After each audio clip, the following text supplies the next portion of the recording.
I go to see my chiropractor, who I'd been seeing for 8 years. In the 8 years I've seen him, he's never cracked my neck, because I had my neck cracked years before that, and I never liked it. I never liked it.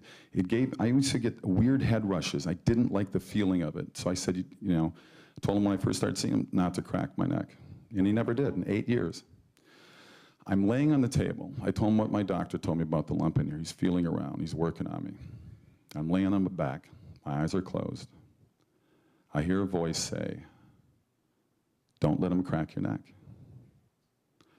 And I open my eyes. I look at him. I said, "What did you say to me?" He said, "I didn't say anything." I close my eyes again. Again, a voice says, "Don't let him crack your neck." And I'm laying there thinking, why am I hearing this voice? He's never cracked my neck in 8 years. Why would I, boom, he cracks my neck. From left to right. I sat up and I said, "Why did you do that?" He said, "I felt you needed it." I said, I don't like that. I've never liked that. I've told you that. He said, "I just felt you needed it." Paid the bill. I get in the car, I start driving away. I'm on Wilshire Boulevard in Santa Monica, and everybody knows that area. It's a pretty big vein that leads all the way downtown LA. I maybe got up to about 26th Street, maybe 2 miles away from the ocean. And I hear and feel 2 very distinct pops in the back of my neck, back of my head, lower than my head. My vision goes crazy. My balance goes crazy. I pull over the side of the road, and I'm sitting there for about 15 minutes, trying to understand why I'm falling backwards and falling and not stopping, even though I'm sitting in my chair. Of the car seat in the car. I called up Sam, my fiance, and I say, "This is what's going on." She goes, "I'll come get you." Welcome to the male ego. I'm okay, I'll drive myself.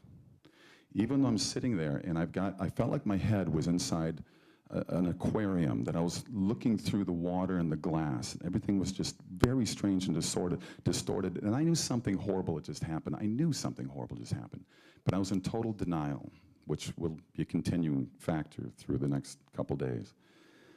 And so I drive home. I get back there. And I'm sitting there, I somehow made it, holding on the side of the wall. I make it to her apartment. By then I'd sold my place in LA because I was living in New Zealand. And I tell her what's going on. I said, "I can't." I was supposed to do a talk show that afternoon. Magic Johnson's talk show at the time, if you remember. He had a talk show back then for a while. And I said, "I got to cancel this thing because they're going to pick me up in like 2 hours." So I called she said, "Yeah, well, you're not feeling good." So I called my manager and I said, "I got to cancel." They freak out. They said, "You can't cancel this." Like people I said, "You don't understand, guys.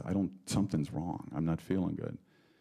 They put the pressure on me, and believe it or not, I'm dumb enough to get in the car and go do the talk show. I don't know how I got through the talk show. I mean, if I've ever done acting decent in my life, that's probably the best job of acting I've ever done. And I remember walking back out, holding on to Sam, and saying, "We're going to have to, I don't know what's going on, but I don't feel good." And like an idiot, I actually slept on it that night. I slept on it, which is just stupid. So I'm thinking, how could this happen to me, whatever's going on? It can't possibly be going on. So I sleep on it. I get up the next morning, I'm feeling worse. I didn't sleep that well anyway. We go see my doctor. He says, "I want you to go see your eye doctor." So I told him about my vision. So luckily, he's only like 6 blocks away.